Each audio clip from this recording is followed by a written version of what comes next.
would consider myself one of the lucky ones when it comes to being diagnosed with myasthenia gravis.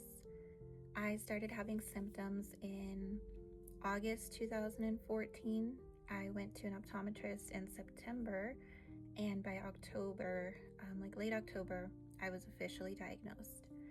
So my symptoms started off with what I'd call funky vision. It wasn't double.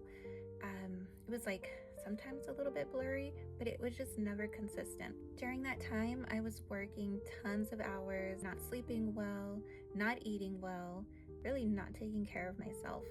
I was on the computer a lot.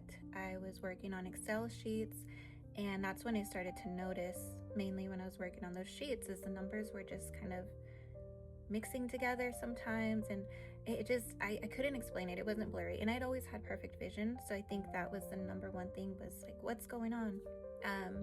So that started it, but I didn't go to the doctor yet. I just assumed I was tired, so I did cut back in my hours a little bit, and it didn't make any changes. If anything, I feel like my vision was getting worse.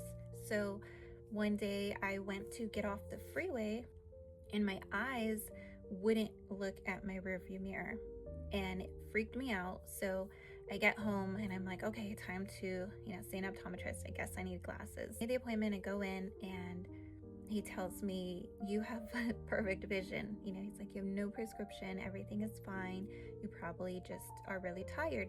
Cut back an hour. At this point, I'm like, there's got to be something going on. And he says, okay, I'll give you the smallest prescription, see if that helps. So meanwhile, while I'm waiting for my glasses, I'm still working and living life like normal, but I'm at work, and one of my friends tells me, why are you winking at me? And I was like, I'm not winking at you. And she says, you're winking. So I look in a mirror.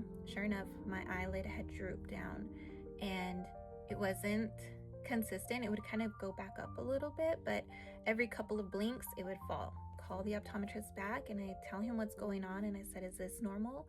And he says, no, come back to my office. Left work early, went back to his office. He sits me down, kind of looks at my eyes for a minute, and then he just starts doing his own research, and then he comes back and he tells me, I think you have something called myasthenia gravis. It is a neurological autoimmune disorder, but in order to be diagnosed, you need to see a neurologist. And he says you need to see one immediately because this disease progresses very quickly.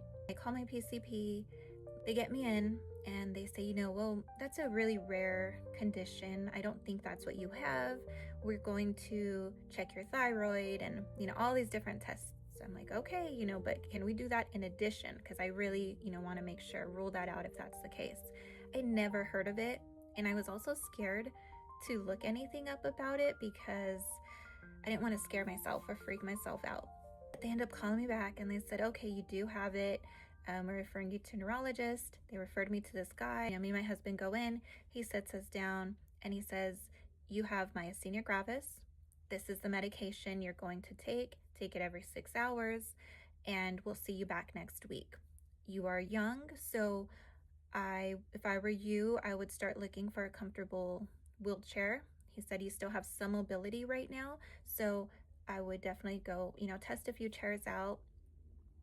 He said this disease progresses very quickly. You most likely will end up with a feeding tube, in a wheelchair. You will never drive again, and you probably won't be able to take care of yourself anymore. You're going to need assistance. This is just the beginning.